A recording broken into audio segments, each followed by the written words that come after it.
Starting a business is tough, especially in established markets. Businesses often struggle to understand their customers, market, and how their company, products, and services are viewed. This is where market research becomes critical, allowing businesses to make key decisions of verified customer market data. Market research firms research on behalf of other businesses. This can involve quantitative and qualitative market research techniques such as carrying out surveys, reviewing competitors, market analysis, and much more.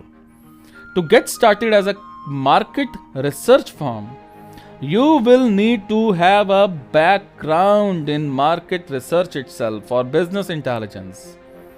Understand the core different types of research and have prepared formats to carry out said research for different clients and their objectives.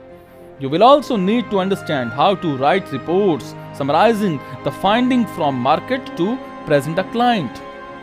Guys, this type of businesses can be started from home, and as it's all service based, there is little to no startup cost beyond software, data collection, and analysis tools. To market this business, you can reach out to local businesses to offer your services and list your market research services on freelancer sites.